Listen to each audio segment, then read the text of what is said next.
Galaxy News Hour live. Ukraine सङ्कट र त्यसपछि आपूर्ति श्रृङ्खलामा देखिएको समस्यालाई देखाउँदै भारतले बासमती बाहेकका चामल निर्यातमा प्रतिबन्ध घोषणा गर्यो। प्रतिबन्धपछि नेपाली पक्षले आफ्ना लागि धान र चामल कोटाका लागि वार्ता थाल्दा नथाल्दै व्यापारीले नेपाली बजारमा चामल प्रति बोरा 50 देखि 300 रुपैयाँसम्म मूल्य बढाइसके, जबकि अहिले नेपालमा 3 महिनासम्मका लागि खाद्यान्न मौजदार रहेको सरकारी विवरण आइरहेको छ। अनि भारतबाट आयात भइरहेकै पनि छ, तर अस्वाभाविक मूल्य वृद्धि हुनुले नेपालका खाद्यान्न व्यापारीहरूको नियत छर्लङ्ग पारेको छ। अनि यसले देशका सरकारी निकाय र प्रणाली कति निरीह छ भन्ने पनि देखाउँछ। नेपालले भारतीय पक्षसँग संवाद गर्दा नेपालका हकमा उसले खाद्यान्नमा निर्यात प्रतिबन्धको प्रावधान लागू नहुने जवाफ दिएको भनिएको छ। अर्थात् मूल्य वृद्धि हुनै नपर्ने कारणबाट पनि यहाँ रातारात नाफाखोरहरूले उपभोक्ताको शोषण गरिरहेका छन्। वाणिज्य विभागले मूल्य वृद्धिको गुनासो आएपछि अनुगमनको नाटक मञ्चन गर्नु अघि नै मूल्य बढ्दा नदिन तात्नु पर्ने हो, तर भारतीय प्रतिबन्धको रत्तीभर असर नपर्दै मूल्य बढिसक्दा पनि राज्यका कुनै निकायको उपस्थिति बजारमा नदेखिनु चिन्ताजनक छ। कृत्रिम अभाव सृजना गरेर नाफा कमाउन खोज्नेहरूका कारण यस बीचमा उपभोक्ताले तिरेको बढी मूल्यको भरपाई कसले गर्ने? अझ यो त एउटा ताजा घटना मात्र हो।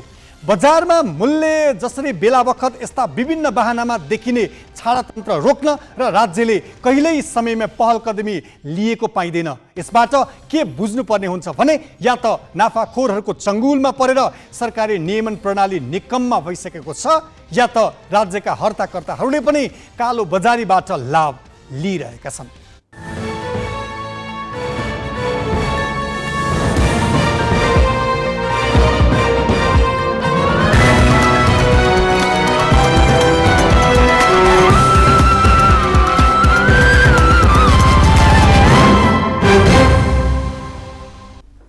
नमस्कार, यो हो गैलेक्सी न्यूज आवर। अब हेडलाइन्स।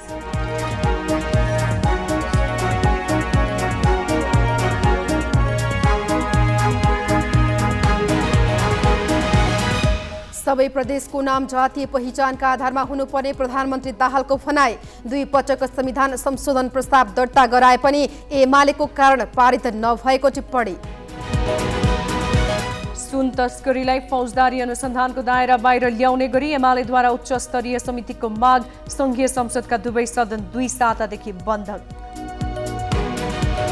रुस युक्रेन युद्ध र भारतीय प्रतिबन्धको बहाना बनाएर उपभोग्य वस्तुको कृत्रिम अभाव सृजना। अस्वाभाविक महँगी बढ्दा पनि सरकारी निकाय मुखदर्शक। मोदीले देशव्यापी जातीय द्वेष फैलाउने काम गरेको भन्दै कांग्रेस नेता गान्धीद्वारा भारतको संसदमा चर्को आलोचना। देशकै प्रतिष्ठा दाउमा राखेर मणिपुरमा निष्क्रियता देखाएको आरोप। र 9औं राष्ट्रिय खेलकुदको खर्च विवरण 10 महिनापछि सार्वजनिक। 53 करोड 69 लाख रुपियाँ लागेको राखेपको दावी। सरकारले समयमा भुक्तानी नदिँदा ढिलाइ भएको स्पष्टीकरण।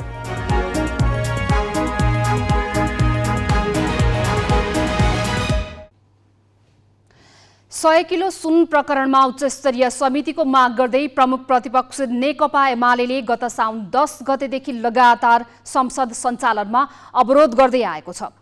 सुन तस्करी अन्तर्देशीय संगठित अपराध भएकाले यसको अनुसन्धान गर्ने मुख्य जिम्मेवारी प्रहरीको नै हो। सरकारले पनि राजस्व अनुसन्धान विभागको अनुसन्धानको दायरा सीमित हुन सक्ने ठानेर नेपाल प्रहरीको केन्द्रीय अनुसन्धान ब्युरो CIB-लाई जिम्मा दिएको छ। तर एमाले उच्चस्तरीय छानबिन समितिको माग गर्दै फौजदारी मामिलालाई राजनीतिकरण गर्न खोज्दैछ।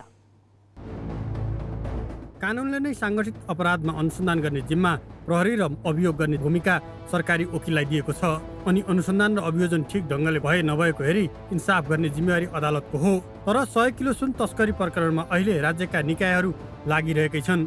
खास गरी प्रहरीको केन्द्रीय अनुसन्धान ब्युरो CIB-ले अनुसन्धान गरिरहेको छ। राजस्व अनुसन्धान विभागले आफ्नो तर्फबाट भएको अनुसन्धानको प्रगति विवरण सहित CIB-लाई बुझाएको छ। तर संसदको प्रमुख प्रतिपक्षी दल नेकपा एमाले भने राज्यका निकायले नियमित रूपमा गरिरहेको काममा प्रश्न उठाउँदै उच्च स्तरीय छानबिनको माग गरिरहेको छ र यही न्यूमा व्यवस्थापिकालाई बन्धक बनाइरहेको छ। बुधबार पनि एमालेले अवरोध गर्दा संघीय संसदका दुवै सदन नियमित कार्यसूचीमै प्रवेश गर्न पाएनन्। मान्य सदस्यहरू, आजको बैठकको लागि निर्धारित कार्यसूचीका सम्पूर्ण कार्यक्रम सूचीबाट हटाइएको बेहोरा जानकारी गराउँछु। माननीय सदस्यहरू, आजको कार्यसूचीमा रहेका विषयहरूलाई कार्यसूचीबाट हटाएको बेहोरा जानकारी गराउँदछु। फौजदारी न्याय प्रणालीमा अनुसन्धानका आफ्नै तौर तरिका हुन्छन्। सूचना र प्रमाणको विधिसम्मत सङ्कलनदेखि तिनको सुरक्षा र संरक्षणको काम समेत गर्नुपर्ने हुन्छ। अदालतमा प्रस्तुत गर्ने आफ्नै कार्यविधि छ। प्रहरी लगायतका राज्यका निकायले यी विधि पुर्याएर काम गर्नुपर्छ। तर एमाले भने जस्तो संसदीय वा अन्य प्रकारका छानबिन वा जाँच समिति बनाउने हो भने तिनले प्रतिवेदन दिने बाहेक अरू कुनै काम गर्न सक्दैनन्। त्यस्ता प्रतिवेदनबाट न अभियोजन हुन्छ न त त्यसको आधारमा अदालतले कुनै निर्णय नै गर्छ।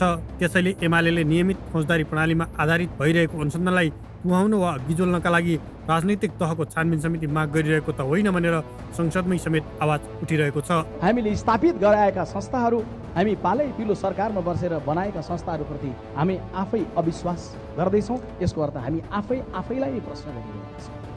सिआइबी प्रति अविश्वास हो। नेपालको संविधानले भन्छ, सभामुख महोदय, जघन्य अपराधहरू र सङ्गठित अपराधहरूको गहिराईमा गएर अनुसन्धान गर्ने जिम्मेवारी नेपाल प्रहरी।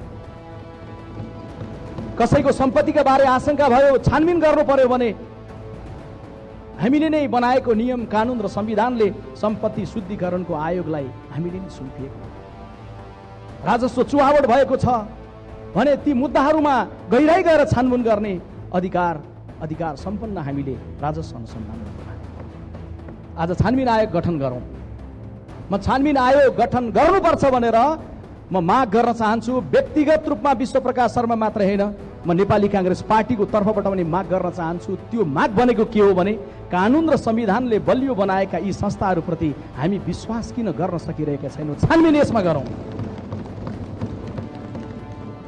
एमाले भने जस्तो आयोग वा समिति विगतमा जति बनाइएका छन् तिनले केवल सरकार वा अन्य निकायलाई सुझाव मात्र दिएका छन्। ती सुझावको कार्यान्वयन पनि बाध्यात्मक नहुने भएकाले अहिलेसम्म बनेका प्राय आयोगका प्रतिवेदन समेत दराजमा थन्क्याइएका छन्। एमाले अहिले यसै गरी फौजदारी अनुसन्धान प्रभावित पारी राजनीतिक छानबिनका नाममा विषयान्तरण गर्न खोजेको हो कि भन्ने ठाउँ दिएको छ। उच्चस्तरीय छानबिन समितिमा मैले जानेको है, किन त्यसलाई निर्माण गर्दा बित्तिकै त्यसको कार्यादेश हुन्छ, कार्य क्षेत्र हुन्छ, कहाँसम्म प्रवेश गर्ने भन्ने हुन्छ। त्यहाँ प्रधानमन्त्रीसँग प्रवेश गर्छ, त्यो अर्थमन्त्रीसँग पनि प्रवेश गर्छ, गृहमन्त्रीसँग पनि प्रवेश गर्न पाउने अधिकार त्यसले माग्दछ। यसको मतलब त्यो निलम्बन गर्ने त व्यवस्था छैन हाम्रोमा। प्रधानमन्त्रीले राजीनामा गर्नुपर्छ, राजीनामा गरिसकेपछि अब अर्को प्रधानमन्त्री नियुक्त गर्ने, मनोनित गर्ने, निर्वाचित गर्ने प्रक्रिया सुरु हुन्छ, जसले यो छानबिनलाई ओझेलमा पारिदिन्छ। त्यसले कामै गर्न सक्ने स्थिति उत्पन्न हुँदैन। जब तिनै विषयहरू चाहिँ आइरहेका छन् भनेर पनि यो विषय आज उठिरहेको यो विषय जो चाहिँ छानबिन भएर अगाडि बढिरहेका छ, यसलाई झन् अवरोध सिर्जना गर्ने गरी यो अगाडि जान्छ। राजस्व अनुसन्धान विभागले साउन 3 मा त्रिभुवन अन्तर्राष्ट्रिय विमानस्थल भन्सार कार्यालयको जाँच पास गरेर बाहिरिएको झन्डै 1 क्विन्टल सुन बरामद गरेको थियो। विभागले 19 दिनसम्म राजस्वको चुहावट कसुर मात्र अनुसन्धान गरेर प्रहरीलाई थप छानबिनका लागि फाइल जिम्मा लगाएको छ। साङ्गठिक र अन्तर्देशीय अपराधको अनुसन्धान गर्न सक्ने प्रहरीको विशिष्टीकृत निकाय सिआइबी नै हो। तर एमाले अनुसन्धानको विश्वसनीयतामा प्रश्न उठाएर प्रहरीबाट फाइल खोज्न खोज्दैछ। जुन सफल भएमा त्यसले तत्काल दलहरूको राजनीतिक लाभहानि त गर्ला, तर त्यसको दीर्घकालीन रूपमा भने राज्यका निकायहरू निकम्मा छन् भन्ने गलत सन्देश जानेछ र हरेक अपराधका लागि नयाँ समिति वा आयोग बनाउनु पर्ने दिन नआउला भन्न सकिन्न। अङ्गराज नेउपाने, ग्यालेक्सी फोके, काठमाडौँ।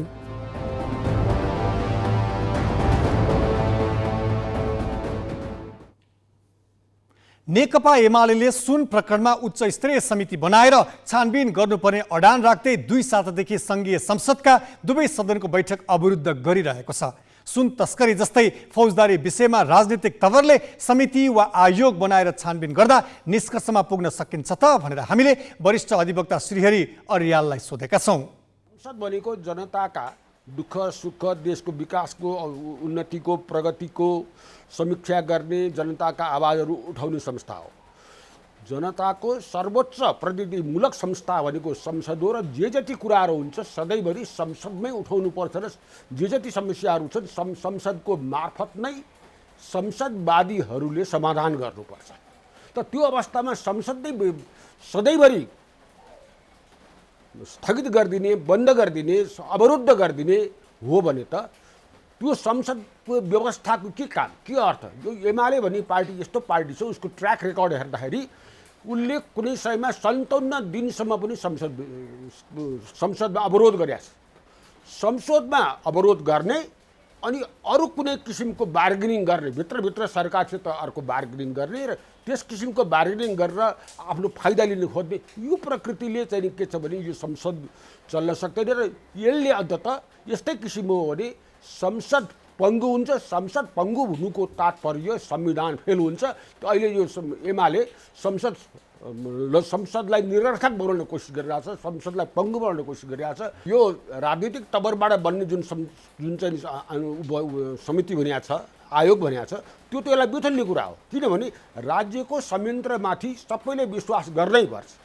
अदालतमाथि विश्वास गर्नु पर्यो, अख्तियारमाथि विश्वास गर्नु पर्यो, अब सिआइबीमाथि विश्वास गर्नु पर्यो। यी सबै राज्यमा चाहिँ यी सबै राजनीतिक दलहरू बसेर मिलेर सिर्जना गरेका संस्थाहरू होइन र यो।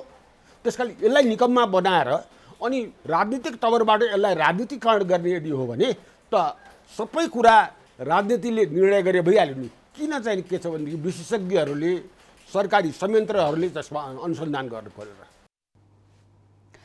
सुन तस्करी प्रकरणमा जोडिएको भन्दै गृह र अर्थमन्त्रीको राजीनामा मागेका नेपाली काङ्ग्रेसका सांसद सुनिल शर्माले मन्त्रीहरूकै असहयोगका कारण संसद अनिर्णयको बन्दी बनेको आरोप लगाएका छन्। संसद बाहिर सञ्चारकर्मीसँग बोल्दै उनले सरकारी संयन्त्रको दुरुपयोग गर्नेबाट नै अनुसन्धानमा निष्पक्षता कायम हुन नसक्ने जोखिम औल्याए। सुनकाण्ड घटेको छ अनि सम्बन्धित मन्त्रीहरूले राजीनामा गरेर सडकको बाटो सहज गरिदिनुको सट्टा अब संसद अवरुद्धको बाटोमा लाने कुराको जिम्मेवारी त गभर्मेन्टले पनि लिनु पर्यो नि त। मेरो त यो भने होइन, दुईजनाले सडकको राजीनामा गरिदिने होइन, अनुसन्धानको बाटोलाई सहज बनाइदिने, एउटा चाहिँ शक्तिशाली संयन्त्र गठन गर्ने, अथवा हाम्रो सचेतकले एउटा नयाँ सोल्युसन दिनुभएको छ नि, तपाईँहरूले सुन्नु होला होइन। अब संसदीय सुनवाई समिति छ नि जुन हाम्रो राज्य व्यवस्था समिति भनौँ न, त्यो त मिनी पार्लियामेन्ट हो नि त। त्यहाँ चाहिँ लगेर फुल अथोरिटीसहित त्यसलाई जिम्मा दिँदाखेरि के बिग्रियो र? तर अब अहिले चाहिँ मलाई लाग्छ माओवादीको साथीहरू मानिरहनु भएको छैन जस्तो देखिन्छ हेर्दाखेरि होइन। यो उहाँहरूले चाहिँ ढिलो चाँडो मान्नुपर्छ। यो पक्ष मैले तपाईँलाई सुरुदेखि भनेको छु, पक्ष प्रतिपक्षको बिचको मात्रै होइन क्या यो नेपाली जनतासँग सम्बन्धित देशको अन्तर्राष्ट्रिय एयरपोर्टलाई क्याप्चर गरेर लुटपाट मचाउन पाउने कि नपाउने राजस्व मन्त्रालयलाई प्रयोग गरेर भन्ने प्रश्न हो। सिआइबीले राजस्व अनुसन्धानले छानबिन गर्ने प्रक्रिया पनि ठिक छ कि बेठिक होइन, तर त्यसलाई पनि मोनिटरिङ गर्ने अर्को हायर लेभलको एउटा बढी त यसमा आवश्यक हुन्छ। किनभने यो चाहिँ राज्यको संयन्त्र दुरुपयोग गरेर सुन तस्करी भयो। त्यस कारणले सिआइबी मात्रै काफी हुँदैन, यसमा इनफ हुँदैन। सिआइबीमा त भएका मान्छेहरू जागिर नै हुने त होइन र? उहाँहरूले चाहिँ इन्ट्रोगेसन चाहिँ भोलि गृहमन्त्रीलाई गर्ने, प्रधानमन्त्रीलाई नै गर्नुपर्ने स्थिति भोलि गर्न सक्नुहुन्न नि त। त्यस कारणले यो माग चाहिँ यो जनतासँग सम्बन्धित माग हो, देशसँग सम्बन्धित हो। त्यस कारणले गर्दाखेरि यो अहिले चाहिँ संसदलाई बन्दक बनाउने कुरामा चाहिँ सरकार पनि जिम्मेवार छ। यो हटाउनुपर्छ तुरुन्त। यो 1 क्विन्टल सुनको क्वेसन होइन क्या, यहाँ त यो चाहिँ नीतिगत क्वेसन हो कि राज्य संयन्त्रमा बसेर अन्तर्राष्ट्रिय एयरपोर्टलाई क्याप्चर गरेर त्यहाँबाट चाहिँ स्मगलिङ गर्न पाउने कि नपाउने भन्ने प्रश्न हो क्या। यो क्विन्टलको कुरा छोड्नुहोस् न, अहिले यो टनमा छ, यो त कति चाहिँ कति छ यो त होइन। अब यहाँ त यो तपाईँहरू त अहिले सुन मात्रै देख्नु भएको छ, यहाँ त स्मगलिङ चाहिँ चरेस भएको छ कि गाँजा भएको छ कि होइन, हिरोइन भएको छ कि होइन। त्यस कारणले यो विषय सामान्य हिसाबले हामी लिनु हुँदैन। राष्ट्रिय स्वतन्त्र पार्टीले संसद बाहिरै सुन तस्करी प्रकरणमा खबरदारी कार्यक्रम गरेको छ। एमालेको विरोधका कारण बुधबार समेत सदन अवरुद्ध भएपछि बाहिर गरिएको कार्यक्रममा रासोपाका सभापति रवि लामिछानेले सरकारका निकायहरूको काममाथि प्रश्न पनि उठाए। सुरक्षा निकाय र राजस्व प्रशासनको मिलिमतो बिना यति धेरै समयसम्म तस्करी हुन नसक्ने भन्दै उनले सुन तस्करी प्रकरणबारे फोरेन्सिक ल्याबबाट आएको रिपोर्ट सार्वजनिक गर्न माग पनि गरे। कार्यक्रममा पार्टीका नेताहरूले राजनीतिक स्वार्थका कारण सदन बन्दक बनेको भन्दै दलहरूप्रति कटाक्ष गरेका थिए। ठुलो मात्रामा सुन तस्करी भएको सम्भवतः नेपालको इतिहासमा यो सबैभन्दा ठुलो अपराध हो। यो लामो समयदेखि निरन्तर चलिरहेको एउटै कम्पनीले यति धेरै सुनहरू ल्यायो। यसको मतलब विभिन्न निकायको मिलोमतो छ। यस्तो मिलोमतो गर्दाखेरि सुरक्षा निकायको मिलोमतो नहुने त कुरै रहेन। सुरक्षा निकायको मिलोमतोको कुराकानी गर्दा र मुलुककै यति ठुलो यो तस्करीको कुराकानी गर्दा सामान्य त्यहाँ भएका कर्मचारीहरूको मात्र मिलोमतोले यो सम्भव भएन। जहाँ चाहिँ यो अनुसन्धानले छापा मार्यो त्यहाँ भएका सामानहरू हेर्नुभयो भने त्यहाँ प्रशस्त त्यस्ता सामानहरू विभिन्न सामानहरू आएका छन्। त्यसभित्र सामान एउटा छ र भित्र सुन राखिएको छ। 18-19 पटकको त एउटै कम्पनीको हामीले देखियो। यसको मतलब सुरक्षा निकायदेखि लिएर भन्सारको ठुलो सहभागिता छ। मन्त्रालय स्तरमा कसको सहभागिता छ म भन्न सक्दिनँ, तर यति ठुलो तस्करीमा उच्चभन्दा उच्च तहको संलग्नता छ भन्ने कुरा कहीँ कतै कसै सामु लुकेको छैन। त्यसकारणले अनुसन्धान गरिरहँदा अहिले बहाल रहेका चाहे अर्थ मन्त्रालयका सचिव लेभलका हुन् चाहे प्रहरी प्रमुख नै किन नहुन्, उहाँहरूको संलग्नता वा उहाँहरूको चाहिँ ग्रिन सिग्नल वा उहाँहरूको कुनै न कुनै संरक्षण छ कि छैन भन्ने कुरा त शङ्काको विषय भयो, जुन परिमाणमा हामीले यो तस्करीलाई देख्यौँ। त्यसले गर्दा उहाँहरू बहाल रहिरहँदा त्यो होल सेट अझ भन्सारको सिङ्गो सेटमध्ये केही मान्छेहरूलाई मात्र हटाएर यो अनुसन्धान अगाडि बढाउँदाखेरि यो अनुसन्धानमा कतिको न्याय होला, यहाँ कतिको चाहिँ नि जायज होला। र अर्को कुरा, फोरेन्सिक ल्याबमा दावा नाम गरेका व्यक्तिको र अन्य संदिग्धहरूको टेलिफोन लगिएको छ। त्यो फोरेन्सिक ल्याबको टेस्टले देखाएको उहाँहरूसँग भएको कुराकानीको सम्पूर्ण विवरण आम नेपाली जनताले हेर्न पाउनुपर्छ। समितिमा या संसदमा त्यसको जस्तो हातको तस्तै हुबहु त्यो फोरेन्सिक ल्याबबाट आएको टेलिफोनमा भएको कुराकानीको त्यसको सम्पूर्ण विवरण एकजनाको मात्र होइन, धेरैको हुनुपर्छ। किनभने केही विवरणहरूबाट केही स्रोतहरूबाट के हामीलाई थाहा भएको छ भने नेपालका केही पूर्व प्रहरी प्रमुखसँग समातिएका दावा भनिएका व्यक्तिको निरन्तर कुराकानी भएको छ। त्यो कुराकानी पारिवारिक कुराकानी हो कि व्यावसायिक कुराकानी हो कि यही तस्करीसँग सम्बन्धित कुराकानी हो। त्यसकारणले सिआइबीलाई दिने कुरामा कुनै सन्देह रहेन। 35 दिन गृहमन्त्रीले माग्नु भएको, गृहमन्त्रीज्यूलाई 35 दिन दिउँ। अब केही न्यूज संक्षेपमा। प्रधानमन्त्री पुष्पकमल दाहालले सबै प्रदेशको नामाकरण जातीय पहिचानको आधारमा हुनुपर्ने बताएका छन्। विश्व आदिवासी दिवसको अवसरमा आज काठमाडौँमा आयोजित कार्यक्रममा दाहालले पहिचानको आधारमा सबै प्रदेशको नामाकरण गर्न अहिले पनि आफूले प्रयास गरिरहेको बताएका हुन्। कोशी प्रदेशमा भएको घटनाक्रमले एउटा नयाँ चेतना पैदा भएको उल्लेख गर्दै प्रधानमन्त्री दाहालले त्यसैको बलमा सबै प्रदेशलाई पहिचान सहितको नामाकरण गर्न सकिने दावी गरे। माओवादी केन्द्रका अध्यक्ष समेत रहेका दाहालले आफू दोस्रो पटक प्रधानमन्त्री हुँदा पनि आदिवासी जनजाति र मधेसी समुदायको अधिकार सुनिश्चित गर्न संविधान संशोधन प्रस्ताव संसदमा 2 पटक दर्ता गराए पनि एमालेका कारण पारित हुन नसकेको आरोप लगाए। प्रमुख प्रतिपक्षी दल नेकपा एमाले प्रतिनिधि सभाको आजको बैठक पनि अवरोध गरेको छ। बैठक सुरु भए लगत्तै एमालेका सांसदहरू उठेपछि सभामुख देवराज घिमिरेले एमाले सांसद सूर्य थापालाई बोल्न समय दिएका थिए। सभामुख घिमिरेले थापालाई बोल्न समय दिए लगत्तै सत्तापक्षका सांसदहरूले उठेर विरोध जनाए। सत्तापक्षका सांसदहरूका बीच बोल्दै थापाले 100 किलो सुन प्रकरणमा तस्करलाई संरक्षण गर्ने गरी गृहमन्त्री नारायण काजी श्रेष्ठको जवाफ आएकाले एमाले विरोध जारी गरेको बताए।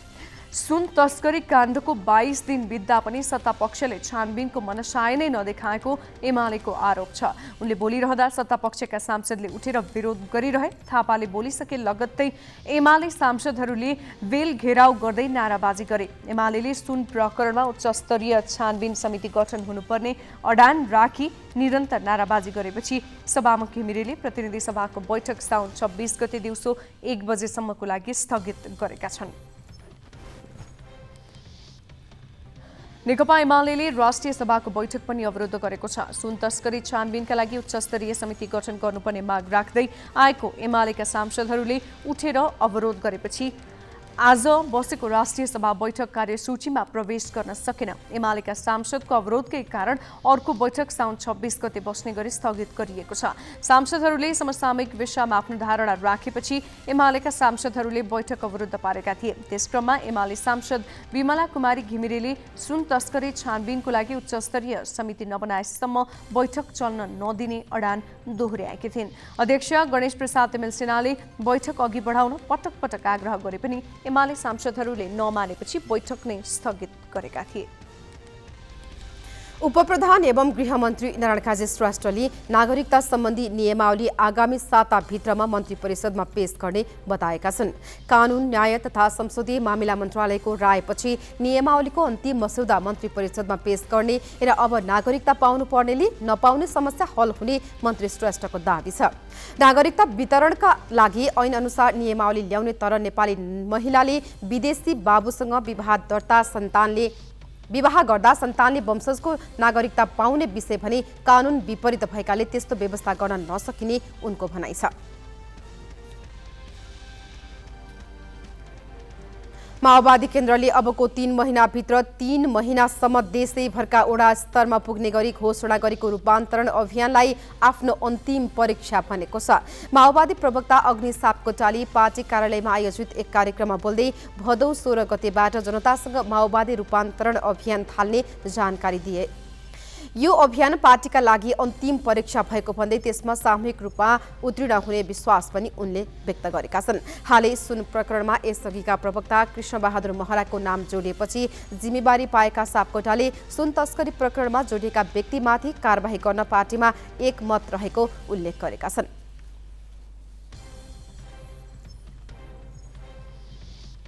बाँकी प्रसङ्ग नवराज पाण्डेबाट। बजारमा खाद्यान्नको मूल्य आकाशिएको छ। दैनिक उपभोग्य सामानमा बढ्दो परनिर्भरता र अन्तर्राष्ट्रिय बजारमा मूल्य वृद्धिको असर नेपाली भान्सामा पनि परेको हो। एकातिर खाद्यान्नको मूल्य वृद्धि अचाक्ली भइरहँदा उपभोक्ताको आम्दानी सीमित छ। भान्सामा नभई नहुने दाल, चामल, गेडागुडी लगायतका अत्यावश्यक वस्तुमा अस्वाभाविक महँगी बढ्नुको कारण कृत्रिम अभाव सृजना र कालो बजारी पनि प्रमुख हुन्। तर बजारको नियमनमा सरकारी निकायहरू मुख दर्शन देखिएका छन्। अहिले त एकदमै आकाशिएको छ हैन। अब टमाटरै भनौँ, अब अरू दाल चामलहरू दुनियाँ सबै नै भनौँ न, सर्वसाधारणलाई त एकदम गाह्रो छ अहिले हैन। अहिलेको परिस्थिति, अब अहिलेको देशको स्थिति खोइ डामाडोलै जस्तो लाग्छ। गाह्रो भइरहेछ सबैलाई, सर्वसाधारणलाई। के छ भने सबै मान्छे अथवा राज्यको पनि कमजोरी छ, तपाईँ हामी नेपालीको पनि कमजोरी छ। घरमा बस्ने, मोबाइल चलाउने, अनि इराकतिर कतातिर खाडीमा काम गर्न जाने, घरमा आफ्नो खेती गर्नु परेन। खेती जति बाँझो छ नि त। अनि इकोनोमिक्सको एउटा फर्मुला हुन्छ, डिमान्ड एन्ड सप्लाई भन्छन्। डिमान्ड बेसी भयो, सप्लाई कम भयो भने के भयो, प्राइस हाई हुन्छ। खानेकुराहरू एकदम बढी छ। तपाईँको अहिले गोलभेडाहरू भयो, आलु प्याजहरू पनि त्यति बढेको छ। चामलहरू त अब दैनिक उपभोक्ता सामान नभई नहुने सामानहरू छ नि, तिनीहरू पनि म्याक्सिमम बढिरहेको छ। यसमा चाहिँ सरकारले विशेष ध्यान दिनु पर्ने, अनुगमन गर्नु पर्यो होइन। यति धेरै अब किसानले पनि तपाईँ त्यो हिसाबले पाएन नि। किसानको तरकारी 20-22 रुपियाँ किलोमा बिकिरहेछ, हामीले यहाँ 150 रुपियाँ किलोमा किन खाइरहेछौँ। त्यही भएर यसमा चाहिँ सम्बन्धित निकायले सम्बन्धित चासो दिनु पर्यो टाइममै। अब हामीलाई चाहिँ अलिक गाह्रो छ। अब हामीले सबै किनेर खान पर्छ होइन। दैनिक उपभोग्य सामानहरूमा चाहिँ थोरै रूपमा सरकारले केही राहत महसुस हामीहरूलाई सबैलाई गराइदिनु पर्यो। नेपाली भान्सामा धेरै खपत हुने खाद्यान्नमा पर्छन् चामल, दाल, गेडागुडी लगायतका वस्तु। भान्सामा नभई नहुने यी वस्तुको बजार मूल्य अस्वाभाविक रूपमा बढेको छ। अत्यावश्यक रहेका वस्तुको पछिल्लो 3 वर्षको मूल्यलाई मात्र हेर्ने हो भने पनि 25 देखि 35% बढेको देखिन्छ। नियामककै कमजोरीले उपभोक्ताले अस्वाभाविक महँगी खेप्नु परेको खुद्रा व्यापारी बताउँछन्। अब हाम्रो आवश्यकता भनेको अहिले चाहिँ धेरै जसो विदेशबाट पूर्ति भइरहेको छ खाद्यान्नहरू होइन। करिब 80% जति खाद्यान्न आयात गर्छ भन्छन्। भन्दाखेरि जो आयात गर्ने तहका व्यवसायहरू छन् नि, उनीहरूकै चाहिँ बोलबाला हुने भयो। अब बजारमा कुनै पनि वस्तुको मूल्य कति राख्ने भन्ने कुरा उनीहरूको चाहिँ हातमा हुने भयो नि त होइन। त्यसले गर्दाखेरि के हो भन्दाखेरि आजकल चाहिँ अब ती इम्पोर्टरहरूले जुन रेट राख्थ्यो त्यही रेटमा चाहिँ सबै तहले बेच्नुपर्ने स्थिति चाहिँ बन्यो। आजकल त एमआरपी टोक्ने चलन छ होइन। सरकारले त्यो गर्नुपर्छ भनिएको छ। गत साता वाणिज्य आपूर्ति तथा उपभोक्ता संरक्षण विभागले गरेको एक अनुगमनबाट रुस युक्रेन युद्ध सुरु भए यता खाद्यान्नमा 4 देखि 13% मूल्य बढेको निष्कर्ष निकालेको छ। तर सरकारको यस्तो अध्ययनमा उपभोक्ता अधिकार कर्मीलाई विश्वास छैन। यो ओपन मार्केट पोलिसी अपनाएको मुलुकले बजारमा हामीले हस्तक्षेप गर्नु हुँदैन भनेर कालाबजारी र तस्करी वा बिचौलिया यो तिनै थरीकोलाई सिंहदरबारमा बालुवाटारमा कार्पेट बिछाएर पान सुपारी दिएर स्वागत गर्दै गरेको अवस्था छ। मैले यति भनिसकेपछि दर्शकले के बुझ्नुपर्दछ भने यो देशमा सरकार छैन। अन्तर्राष्ट्रिय स्तरमा नै मूल्य वृद्धि भइरहेकाले नेपाली बजारमा त्यसको असर पर्नु स्वाभाविक हो। उत्पादनको क्षेत्रमा नेपाल निकै कमजोर हुँदा अधिकांश वस्तुमा परनिर्भर छ। तर राज्यले उचित नियमन र राहत दिन नसक्दा त्यसको मूल्य उपभोक्ताले अस्वाभाविक रूपमा चुकाउनु परेको छ। दैनिक उपभोग्य वस्तुको मूल्य वृद्धि 2075 सालदेखि यता दोब्बर भन्दा बढीले बढेको छ। 75 सालमा 100 रुपैयाँ पर्ने खाद्यान्नको मूल्य 2080 मा आइपुग्दा 220 पर्छ। कोभिड महामारी, रुस युक्रेन युद्धका कारण अन्तर्राष्ट्रिय बजारमा नै उपभोग्य वस्तुको मूल्य बढेको कारण नेपालमा त्यसको असर देखिएको हो। 2077 यता मात्र औषधमा 30% खाद्यान्नको मूल्य बढेको छ। भारतले भर्खरै बासमती बाहेकका चामल र धान आयात रोक्ने खबर सार्वजनिक भयो। त्यसको सुइँको नेपाली आयातकर्ता र व्यवसायीले पाउने बित्तिकै यहाँ तत्काल चामलको मूल्य प्रति बोरा 50 देखि 300 रुपैयाँसम्म बढाए। जुन चामल पहिले आयात भइसकेको थियो यो त भयो पछिल्लो बहाना। 2075 साल यताको मूल्य हेर्ने हो भने यस्तै विभिन्न बहानामा अचाक्लै महँगी बढेको छ। जस्तो कि 2075 मा 65 रुपैयाँ प्रति किलो पर्ने पोखरेली चामल 2077 मा आइपुग्दा 85 भयो र यस चामलको मूल्य अहिले 105 रुपैयाँ पुगेको छ। त्यस्तै ताइचिन चिउरा 2075 मा प्रति किलो 85 रहेकोमा 2077 मा आइपुग्दा 35% बढेर 120 पुग्यो भने अहिले 150 पुगिसकेको छ। यता खाने तेलको भाउको त कुरै नगरौं। कोभिड यता उकालो लागेको तेलको भाउ त घट्ने नामो निशानै छैन। अझ अहिले रुस युक्रेन युद्धको असरले तेलको भाउ छोइसक्नु छैन। 2075 मा भुटेको तोरीको तेल 225 मा खरिद गर्न सकिन्थ्यो। उक्त तेल 2077 मा आइपुग्दा 40%ले बढेको देखिएको छ। हाल यस तेलको खुद्रा मूल्य 360 पुगिसकेको छ। काँचो तोरीको तेलमा पनि 75 सालबाट 77 मा आइपुग्दा 40%ले नै बढेको छ। अहिले यस तेलको मूल्य प्रति लिटर 300 पुगिसकेको छ। त्यस्तै दूधको कुरा गर्दा नेपाली किसानले बजार नपाएर सडकमा फालेका समाचार बनिरहन्छन्। तर उपभोक्ताको आँखाबाट हेर्दा दूधको भाउले आकाश छोएको छ। 2075 मा प्रति प्याकेट 35 रुपैयाँ पर्नेमा 2077 मा 70%ले बढेको देखिन्छ। 2077 सालमा 60 रुपैयाँमा पाइने दूध अहिले 80 रुपैयाँ पुगिसकेको छ। भान्साका मरमसलाका त कुरै छोडौं। 2075 मा 330 रुपैयाँमा खरिद हुँदै आएको जिरा 2077 मा आइपुग्दा 550 पुगेको देखिन्छ। हाल जिराको खुद्रा मूल्य प्रति किलो 1200 पुगेको छ। यो दोब्बर भन्दा बढीको वृद्धि हो। चिनीको मूल्य अहिले किलोको 105 पुगिसकेको छ, जुन 75 सालमा 68 रुपैयाँमा 1 किलो पाइन्थ्यो र 2077 मा 85 मा खरिद गर्न सकिन्थ्यो। त्यस्तै गेडागुडीको मूल्य पनि अचाक्लै बढेको छ। केराउ, चना, भटमास, राजमाको भाउ अघिल्लो वर्षको तुलनामा दोब्बर नै बढेको छ। 2075 मा सेतो केराउ 65 रुपैयाँ प्रति किलो खरिद गर्न सकिन्थ्यो भने 2077 मा 100 रुपैयाँ पुगेको छ। हाल सेतो केराउको मूल्य 130 पुगेको छ। 2075 मा 110 रुपैयाँ प्रति किलोमा किन्न सकिने मासको दालको मूल्य 2077 मा 170 पुग्यो। यो पनि 50% कै वृद्धि हो। अहिले मासको दाल 210 रुपैयाँ पुगिसकेको छ। यो 40% को वृद्धि हो। यी वस्तुहरू मात्र नभएर अहिले तरकारीको मूल्य समेत बढेको छ। सिजनल तरकारीको मूल्यमा खासै वृद्धि नभए पनि टमाटर, काउली, बन्दा लगायतको मूल्य भने उच्च रूपमा बढेको छ। क्यामेरामा सञ्जय घिमिरेका साथमा सृष्टि पराजुली, ग्यालेक्सी 4K, काठमाडौँ। बजार अनुगमनको जिम्मा पाएको वाणिज्य आपूर्ति तथा उपभोक्ता संरक्षण विभाग पनि मूल्य वृद्धिको यो अवस्थालाई स्वीकार गर्छ। कृत्रिम रूपमा व्यवसायीले मूल्य बढाउँदा र सर्वसाधारणले खाद्यान्नको गुणस्तरमाथि पटक पटक प्रश्न गर्दा पनि बजारमा सरकारको उपस्थिति किन नदेखिएको हो भनेर हामीले वाणिज्य विभागका महानिर्देशक गजेन्द्र नारायण ठाकुरलाई सोधेका छौँ। हामी नियमित रूपमा हाम्रा स्रोत साधन क्षमताले भ्याएसम्म नियमित रूपमा हामी अनुगमन गरिराखेका छौँ। प्रतिदिन कम्तीमा 12वटा देखि लिएर 20वटासम्म फर्महरू हामीले अनुगमनको प्रक्रिया दैनिक रूपमा अहिले गरिराखेका छौँ र यो वर्षैभरि चलिरहन्छ। किनभने हामी वर्षभरिमा करिब 4000 ठाउँ फर्महरू जुन चाहिँ अनुगमन गर्ने लक्ष्य राखेका छौँ। यो एउटा लक्ष्यतर्फको पाटो र नियमितताको कुरा मैले गरेँ। तर अब निकट भविष्यमा हुने जुन चाडपर्वहरू छन् त्यसलाई मध्यनजर गरेर अनुगमनको तीव्रतालाई हामी अगाडि बढाउन गइराखेका छौँ। र यहाँले नै जुन प्रश्न गर्नुभयो, जुन विषयवस्तुहरूमा अहिले अलिकति प्राइस हाइक भइराखेको छ त्यसलाई सन्तुलनको हिसाबले ती विषयवस्तुहरूमा केन्द्रित गरेर अनुगमनलाई पनि जुन चाहिँ हामी अगाडि बढाउँछौँ र बढाइराखेका पनि छौँ।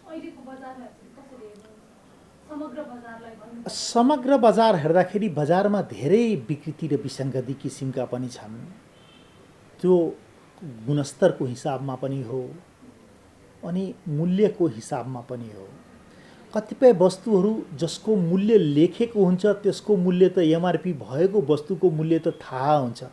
तपाईँ हामीले दैनिक भोगमा ल्याउने वस्तुहरू चिजहरूको मूल्य त थाहा हुने भएको हुनाले त्यसमा यति बढ्यो यति घट्यो भनेर दैनिक रूपमा तपाईँ हामीले थाहा हुने कुरा हो। त्यसको लागि त्यसमा बढ्यो भने हामी सचेत हुन्छौँ के कारणले गर्दा बढ्यो, त्यसको जुन चाहिँ विश्लेषण गर्छौँ र त्यसमाथि आवाज पनि उठाउने। त कतिपय वस्तुहरू त यता छन् कि त्यसको वास्तविक मूल्य कति हो त्यो थाहै हुँदो रहेनछ। एकदमै राम्रो प्रश्न गर्नुभयो हजुरले। जुन चाहिँ पानी हाम्रो दायित्व सबै नुनदेखि सुनसम्म जुन छ नि सबै थोकको दायित्व विभागलाई दिएको छ। विभागको सीमित स्रोत छ। योभन्दा केही दिन अगाडि पानी केन्द्रित भएर हामी अनुगमन सञ्चालन गरेका थियौँ र विभिन्न 55-56वटा फर्महरूलाई यहाँबाट हामीले फ्याक्ट्रीमा पनि अनुगमन गऱ्यौँ र केहीलाई जुन चाहिँ इन्भेस्टिगेसनमा हामी लगेका छौँ। जबसम्म त्यो इन्भेस्टिगेसन फाइनलाइजमा पुग्दैन तबसम्म अब त्यसको रिजल्ट हामीले हजुरहरू समक्ष राख्न सक्दैनौँ। अब केही न्यूज संक्षेपमा। जिल्ला कारागार सङ्खुवासभामा 2 कैदीबन्दीको मृत्यु भएको छ। कारागारभित्र आज बिहान अचेत अवस्थामा फेला परेका सङ्खुवासभा मादिका 19 वर्षीय विनोद तोलाङ्गी र नुवाकोटको ककनीका 28 वर्षीय आकाश बलामीको उपचारका क्रममा मृत्यु भएको हो। सङ्खुवासभाका प्रमुख जिल्ला अधिकारी शिवकुमार कार्कीका अनुसार गैराती 2 बजे शौचालयको झ्यालको रड काटेर जेलबाट भाग्न लागेका उनीहरूलाई प्रहरीले नियन्त्रणमा लिएर पुनः कारागार प्रशासनको जिम्मा लगाएको थियो। कारागारभित्र रहेका कैदीबन्दीले उनीहरू अचेत अवस्थामा भएको सूचना दिएपछि प्रहरीले उपचारको लागि जिल्ला अस्पताल पुर्याएको थियो। उपचारका क्रममा बिहान मृत्यु भएको प्रहरीले जनाएको छ। तोलाङ्गी जबरजस्ती गर्ने मुद्दामा 18 वर्ष र बलामी चोरी मुद्दामा 3 वर्षको कैद सजाय पाएका उनीहरू 1 वर्षदेखि कारागारमा रहेका थिए। प्रजीय कार्कीले सहायक प्रमुख जिल्लाधिकारी मोहनमणि घिमिरेको नेतृत्वमा समिति गठन गरी घटनाको छानबिन भइरहेको जानकारी दिए। प्रहरीले 9 जना कैदीबन्दीलाई नियन्त्रणमा लिएर अनुसन्धान गरिरहेको छ। सङ्खुवासभा कारागारमा अहिले 138 कैदीबन्दी छन्। भारतका विपक्षी कांग्रेस आएका नेता राहुल गान्धीले देशको उत्तर पूर्वी मणिपुर राज्यमा भएको घातक जातीय द्वन्द्वका विषयमा प्रधानमन्त्री नरेन्द्र मोदीले निष्क्रियता देखाएको आरोप लगाएका छन्। प्रधानमन्त्री मोदी विरुद्ध संसदमा दर्ता अविश्वासको प्रस्तावमाथि दोस्रो दिनको छलफलका क्रममा गान्धीले मोदी आजसम्म मणिपुर नगएको भन्दै आलोचना गरे। गान्धीले प्रधानमन्त्रीलाई मणिपुरलाई 2 भागमा विभाजन गर्न खोजेको टिप्पणी पनि गरेका छन्। मोदी सरकारले देशभरि प्रतिशोध फैलाउने काम गरेको र पुरै भारतमा द्वन्द्वको आगो दन्किएको गान्धीको भनाइ छ। मणिपुर राज्यमा कम्तीमा 120 जनाको ज्यान जाने गरी भएको हिंसालाई लिएर विपक्षी दलहरूले गरेको आलोचनाप्रति मोदी प्रशासनले यसै साथ आफ्नो धारणा राख्दै विपक्षीहरूको आरोपको खण्डन गरेको थियो। अविश्वासको प्रस्तावमाथिको बहसको अन्त्यमा मोदीको सम्बोधन हुने र सम्भवतः बिहिबार यसमा मतदान हुने आंकलन पनि गरिएको छ। 543 सदस्यीय लोकसभामा सत्तापक्ष भाजपाको अत्यधिक बहुमत भएकाले यो अविश्वासको प्रस्ताव विफल हुने निश्चित प्राय छ। यद्यपि विपक्षी दलले भने प्रधानमन्त्री मोदीले संसदमा मणिपुर घटनाबारे बोल्न बाध्य पार्न यो प्रस्ताव ल्याएको बताएका छन्।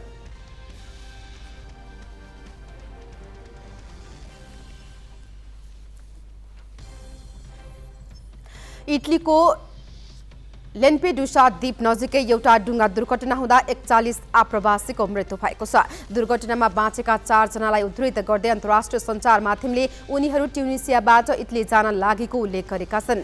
यी 4 जना आप्रवासी आइभरी कोस्ट र गिनीका बासिन्दा थिए।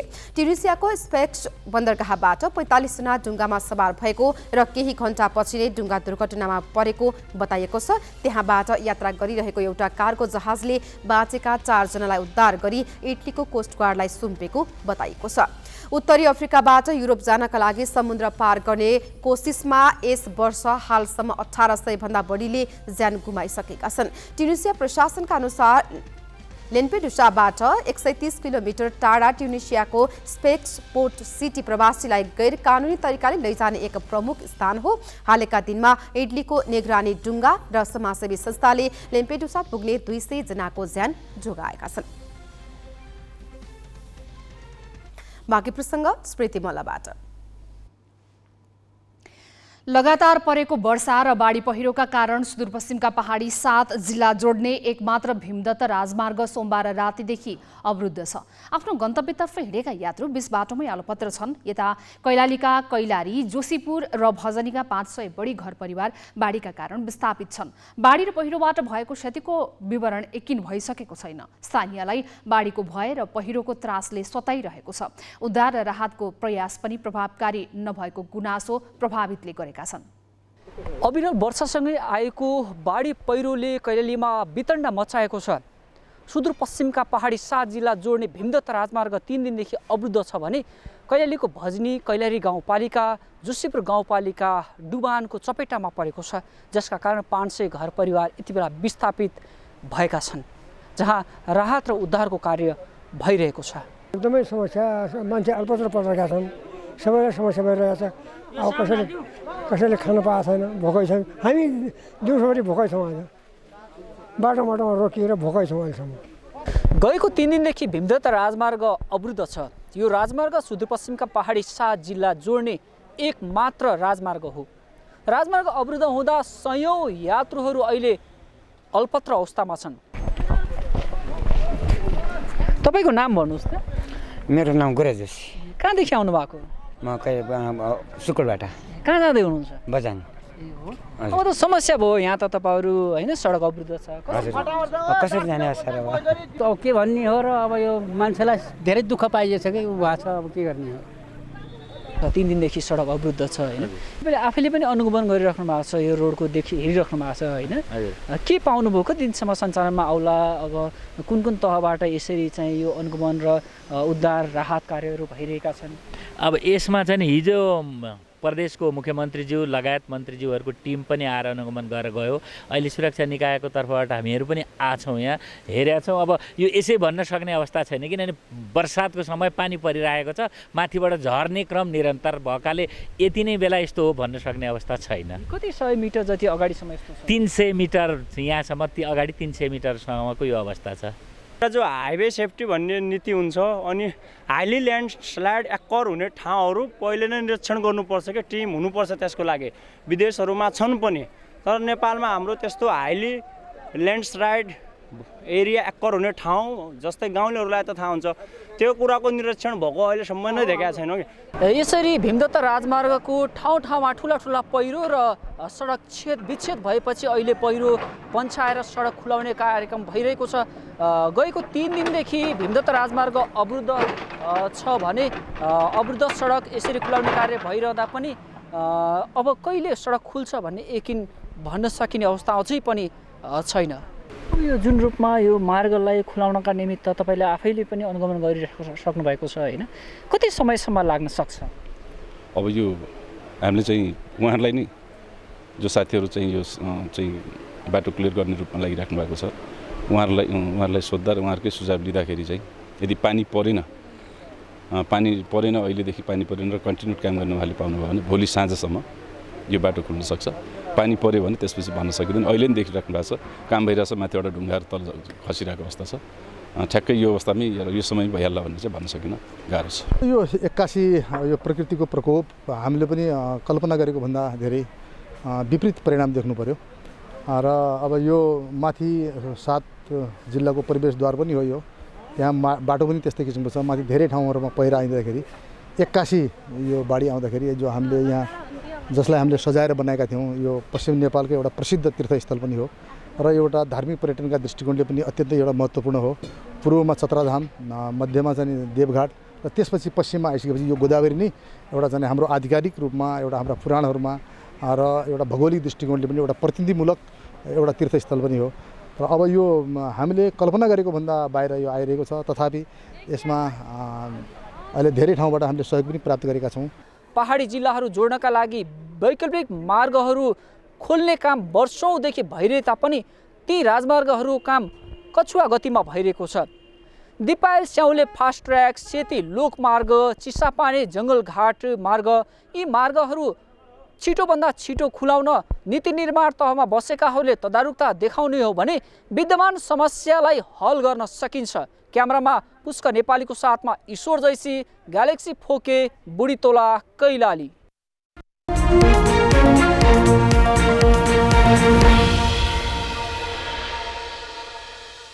यो साता कारोबारको लगातार 3 दिनसम्म उरालो लागेको नेपाल स्टक एक्सचेन्ज नेप्से परिसूचकमा आज चौथो दिन भने उच्च अङ्कको वृद्धि देखिएको छ।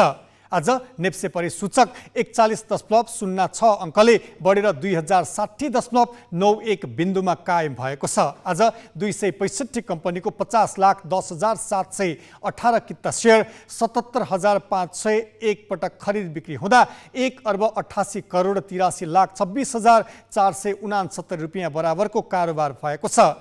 म्युचुअल फन्ड 0.06 अङ्कले घटेको छ भने बाँकी सबै समूहको उपसूचक बढेको छ। सबैभन्दा धेरै जीवन बीमा समूह 346.74 र निर्जीवन बीमा समूह 310.52 अङ्कले बढेको छ। हिमालय लघुवित्त वित्तीय संस्था लिमिटेडको सेयर मूल्य आज सबैभन्दा धेरै 9.83% बढेको छ भने सबैभन्दा धेरै घट्नेमा सेन्चुरी डिभेन्चर 2088 को सेयर मूल्य 9.99% घटेको छ। कारोबार रकम र कारोबार भएको सेयर संख्याका आधारमा आज सबैभन्दा धेरै आइएमए लाइफ इन्सुरेन्स कम्पनी लिमिटेडको 15,50,26,202 रुपियाँ बराबरको 2,66,818 किता सेयर किनबेच भएको छ।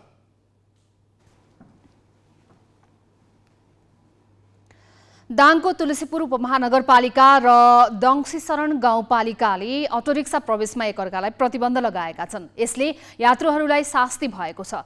तुलसीपुरमा दर्ता भएका अटोरिक्सा दङसीकरण जान पाउँदैनन् भने दङसीकरण गाउँपालिका भित्र चल्ने अटोरिक्सा तुलसीपुर आउन पाउँदैनन्। यात्रुहरूलाई यी दुई पालिकाको सिमानामा पर्ने भम्की खोलामा छोडिन्छ। त्यहाँबाट यात्रुहरूले अर्को अटोमा चढ्नुपर्छ।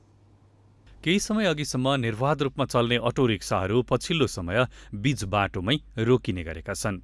ट्याक्सी समितिहरूले विरोध जनाएपछि अटो रिक्सालाई एकअर्का पालिकामा प्रवेशमा रोक लगाइएको छ। पुरानाको रुट पर्मिट खारेज भएको छ भने नयाँलाई दिइएको छैन। यातायात व्यवस्था कार्यालयले चाहिँ के भन्छ भनेपछि हामीले चाहिँ दोहोरो जस्तो गाउँपालिका र नगरपालिकाको दोहोरो रुट दिन सक्दैनौँ, किनकि हामीलाई नियमै छैन भन्ने कुरा गर्छ हैन। अब हामी एउटा नियममा के छ भने पर्मिटमा 1 किलोमिटर चले पनि त्यो पर्मिटमा 400 रुपियाँ तिर्ने, 1 देखि 50 किलोमिटर चले पनि 400 रुपियाँ तिर्ने नियम यताले बनाएको छ। तुलसीपुर क्षेत्रमा मात्रै 2500 बढी अटो रिक्सा सञ्चालनमा छन्। यो क्षेत्रमा 100 बढी ट्याक्सी सञ्चालनमा छन्। दङसी शरणमा मात्रै 5 दर्जनको हाराहारीमा अटो रिक्सा सञ्चालनमा रहेको तथ्याङ्क छ। ती अटोहरू गाउँपालिकाभित्र मात्रै सञ्चालन हुने हो भने टिकिरहन सक्ने अवस्था छैन। रुट पर्मिट नै नभएका अटो रिक्सालाई नियम मिच्ने अधिकार नभएको तर्क तुलसीपुर यातायात प्रणालीको छ। नीति नियम अनुसारै चलेको छ गाडी त। पर्मिट त हजुरको बागमाटीको पर्मिटलाई बागमाटी छुट्टै पर्मिट दिएको छ। अहिले अगाडि यो अञ्चलभरिको पर्मिट दिन्थ्यो। अहिले नियमावली चेन्ज भइसकेपछि अहिले निश्चित जहाँ गाडी चल्यो तीसम्म मात्रै निश्चित ठाउँको मात्रै पर्मिट दिएको छ यातायात कार्यालयले। अगाडि त जिल्लाभरिको पनि दिएको थियो, त्यो पछाडि पहिले अञ्चलको दिएको थियो, त्यसपछि जिल्लाको दिएको थियो। अहिले त निश्चित जुनसुकै रुटमा हो त्यो रुटको फिक्स रुटको मात्रै पर्मिट दिएको छ। कानुन अनुसार नै रुट पर्मिट दिएर अटो तथा ट्याक्सीहरू सञ्चालन गर्ने गरिएको यातायात व्यवस्था कार्यालय दाङका प्रमुख रमेश गौतमले बताए। अटो र ट्याक्सीबीच देखिएका समस्याहरू छलफलबाटै केही दिनभित्र समाधान गर्ने उनको प्रतिबद्धता छ। हामीले अटोको त रुट यहाँबाट निर्धारण गर्दैनौँ, दर्ता मात्रै गर्छौँ। दर्ता पनि जस्तो लुम्बिनीमा दर्ता भएको अटो यहाँ आएर चल्यो होइन। पहिला कार्यालयले अमुक कार्यालयले दर्ता गरेन भने कुनै कार्यालय जहाँ सजिलो हुन्छ त्यहाँ गएर दर्ता गरे। उहाँ दर्ता गरेर अब अटो त यहाँ आउनु पर्यो, उसको लाइसेन्स पनि थिएन पहिला, अहिले लाइसेन्सको व्यवस्था पनि गरियो। त्यस्ता गाडीहरू आएर हामी कहाँ सिधै दर्ता गरिदिनु पर्यो भन्यो भने हामी गर्न सक्दैनौँ, किन भन्दा उनीसँग त्यो प्रज्ञापत्र पनि हुन्न, पहिलाको विवरण पनि हुन्न, अब गाडी ल्याएर चलाएछन् होइन, त्यो किसिमको हामी यहाँ दर्ता गर्न सक्दैनौँ। गाउँ गाउँमा सञ्चालनमा रहेका अटो रिक्सा र ट्याक्सीको सेवाले स्थानीयलाई सहज बनाइदिएको छ, तर दुई फरक यातायात प्रणालीको जुङ्गाको लडाईँले भने सेवाग्राही मर्कामा छन्। यात्रुवाहक सवारी साधन एउटा पालिकाबाट अर्को पालिका नै जान नपाउने नियमका कारण सेवाग्राहीले शास्ति बेहोर्नु कहाँको न्यायसङ्गत कुरा भएर। ग्यालेक्सी फोकीका लागि दाङबाट निराजन डाँगीको रिपोर्ट।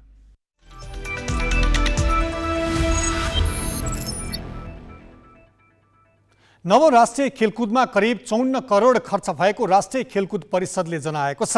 गत वर्षको असोज कार्तिकमा भएको नवौं राष्ट्रिय खेलकुदको हिसाब सार्वजनिक गर्न राष्ट्रिय खेलकुद परिषदलाई 10 महिना लाग्यो। सरकारी संस्थाले गरेको खर्च 35 दिनभित्र सार्वजनिक गर्नुपर्ने प्रावधान भए पनि समयमा भुक्तानी नपाउँदा ढिलो भएको राखेपको तर्क छ। कर्मचारी चुनावमा खटिएको र सरकारले खर्च कटौतीका लागि बजेट रोक्का गरेको राखेपको अर्को बहाना छ। सरकारले 60 करोड 10 लाख विनियोजन गर्दा राखेपले झण्डै 51 लाख प्रायोजकबाट उठाएको थियो। करिब 7 करोड बचत गरेको पनि परिषदले जनाएको छ। सबैभन्दा धेरै 15 करोड 39 लाख 85 हजार किट्स र खेल पोसाकमा खर्च भएको आज सार्वजनिक विवरणमा उल्लेख गरिएको छ। खेलकुदमा सबैभन्दा कमजोरी खेलाडीको जर्सी र खेल सामग्रीमा भएको थियो। कति खेलाडीले त खेल सकिएपछि पोसाक पाएका थिए।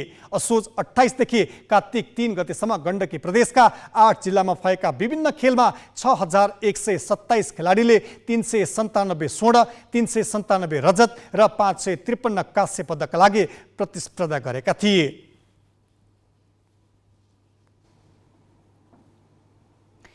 नेपालमा सम्पन्न 13औं दक्षिण एसियाली खेलकुद सागमा नेपालले ऐतिहासिक 51 स्वर्ण जित्यो, जसमा सर्वाधिक सफल रहिन् गौरीका सिंह, जसले 4 स्वर्ण जितिन्। यसबाहेक तेक्वान्दो क्वीन आयसा साक्के, करातेका मण्डेकाजी श्रेष्ठ र गल्फका सुभाष तामाङले 2-2 वटा स्वर्ण जिते।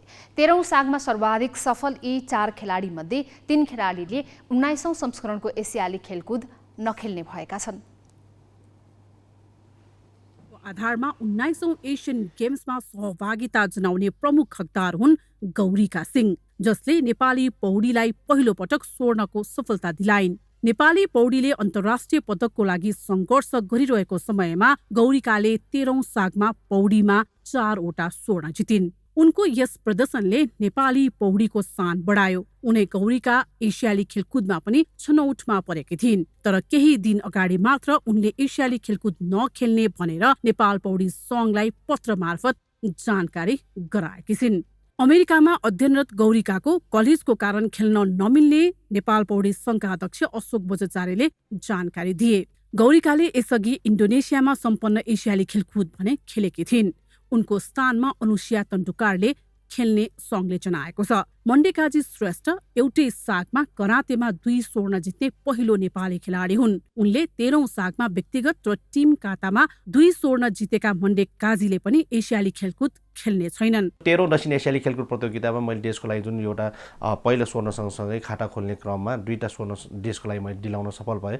त्यो पश्चात चाहिँ ठ्याक्कै तपाईँको चाहिँ जुन कोभिड-19ले हामी मात्र नभइकन विश्व नै एउटा चाहिँ ग्रसित भएको अवस्थामा चाहिँ त्यो अवस्थामा चाहिँ हामी चाहिँ केही वर्ष चाहिँ हामी चाहिँ ट्रेनिङबाट अलिकति वञ्चित पनि भयौँ र त्यसमा चाहिँ निरन्तरता दिन सकेनौँ। त्यसपछि हाम्रो चाहिँ उमेर चाहिँ ढल्किँदो क्रम चाहिँ जारी रहेको थियो। त्यो कारणले चाहिँ मैले चाहिँ यो एसियन गेमको लागि चाहिँ हाल चाहिँ मैले यो चाहिँ पार्टिसिपेटको लागि चाहिँ अगाडि बढ्न सकेन र म भन्दा पनि पछाडिका पिँढीहरूले पनि जुन यो चाहिँ अब चाहिँ उनीहरूको पालो पनि आउनुपर्छ र उनीहरूले खेल्नुपर्छ भन्ने जुन उद्देश्यका सहित चाहिँ म यो खेलबाट चाहिँ अलिकति खेलाडीको रूपबाट टाढा रहेर अहिले चाहिँ म प्रशिक्षकको भूमिकामा चाहिँ आबद्ध भएर चाहिँ बसिरहेको छु। एसियाली खेलकुद मात्र होइन, उनले खेल जीवनबाट सन्यास नै लिएका छन्। आधिकारिक रूपमा सन्यासको घोषणा नगरे पनि उनले खेल जीवनलाई बिट मारेको बताए। अवश्य अब सन्यास भन्दा पनि हुन्छ, किन भन्दाखेरि मैले जुन एउटा आधिकारिक रूपमा चाहिँ सन्यासको घोषणा त गरेको छैन र विभिन्न बावजुद र विभिन्न एउटा परिस्थितिको कारणले चाहिँ यो आधिकारिक रूपमा चाहिँ सन्यासको घोषणा गर्न सकेको अवस्था छैन र मैले चाहिँ सन्यास लिएको पूर्ण रूपमा नै सन्यास लिएकै अवस्था चाहिँ छ अहिलेको ठाउँमा। 13औं सागमा तेक्वान्दो क्वीन आयसा साक्केले 2 स्वर्ण जितिन्। यो सँगै उनले आफ्नो खेल जीवनमा सागबाट कुल 3 स्वर्ण पदक जितिन्। 13औं सागको 2 स्वर्ण त झन् विशेष थियो, किनकि 2 छोराकी आमा बनेपछि उनले 2 स्वर्ण जितेकी थिइन्। कराते अन्तर्गत व्यक्तिगत र मिक्स्ड पुम्सेमा 2 स्वर्ण हात पारेकी थिइन्। आमा बनेपछि पनि खेल्न सकिन्छ र पदक जित्न सकिन्छ भन्ने उत्कृष्ट सन्देश आयशाले दिएकी थिइन्। यिनै आयशाले पनि 19औं एसियाली खेलकुदमा नखेल्ने भएकी छिन्। नखेल्नुको कारण उनको उमेर समूहको स्पर्धा एसियाली खेलकुदमा नहुनु हो। उनी पनि आफ्नो खेल करियरको उत्तरार्धमा रहेकी छिन्। यसरी 13औं सागमा 2 वा 2 भन्दा बढी स्वर्ण पदक जित्ने 4 मध्ये 3 खेलाडीले एसियाली खेलकुद नखेल्ने हुँदा युवा गल्फर सुभाष तामाङलाई मात्र एसियाली खेलकुदमा देखिनेछ। सुभाषले 13औं सागमा पहिलो पटक नेपाली गल्फलाई स्वर्ण दिलाउँदै इतिहास रचेका थिए। उनले व्यक्तिगत र टिमतर्फ गरी 2 स्वर्ण जितेका थिए। यसपछि निरन्तर नेपाली एमेचर गल्फमा सफलता प्राप्त गरिरहेका सुभाष 19औं एसियाली खेलकुदको विशेष तयारीमा अहिले भारतको बेङ्गलोर स्थित तरुण सरदेसाई एकाडेमीमा विशेष प्रशिक्षणमा रहेका छन्। तरुण सरदेसाई गल्फ एकाडेमीमा बेङ्गलोरमा ट्रेनिङ गर्न आएको छौँ हामी एसियन गेम्सको लागि। अहिले हाम्रो 3 महिनाको लागि ट्रेनिङ आएको छ। जिम फिटनेसहरू सबै हाम्रो एकदम तयारी भइरहेछौँ एसियन गेमको लागि। गल्फ पनि एकदम धेरै इम्प्रुभ भइरहेछ। अहिले अलि माथि लेभलमा गएको जस्तो फिल भइरहेछ। 13औं सागमा स्वर्ण जित्ने आधा भन्दा बढी खेलाडी यसपटक एसियाली खेलकुद खेल्ने सूचीमा छैनन्। कतिले खेल्न छाडे, केही खेलाडी छनौटमा परेनन् अनि अधिकांश खेलाडी भने विदेशिएका छन्। हामी ग्यालेक्सी न्यूज आवरको अन्त्यमा छौँ। जाँदा जाँदा हेडलाइन्स।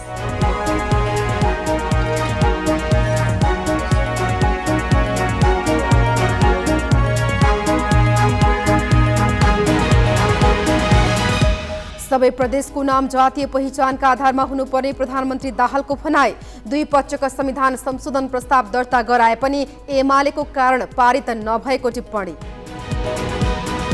सुन तस्करीलाई फौजदारी अनुसन्धानको दायरा बाहिर ल्याउने गरी एमालेद्वारा उच्च स्तरीय समितिको माग। संघीय संसदका दुवै सदन 2 सातादेखि बन्द।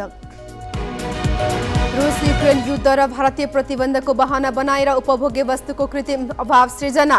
अस्वाभाविक महँगी बढ्दा पनि सरकारी निकाय मुखदर्शक। मोदीले देशव्यापी जातीय द्वेष फैलाउने काम गरेको भन्दै कांग्रेस नेता गान्धीद्वारा भारतको संसदमा चर्को आलोचना। देशकै प्रतिष्ठा दाउमा राखेर मणिपुरमा निष्क्रियता देखाएको आरोप।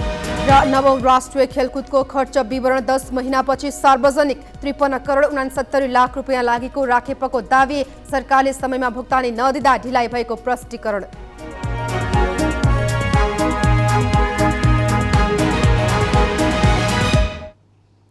आजलाई ग्यालेक्सी न्यूज आवर सकियो। नमस्ते।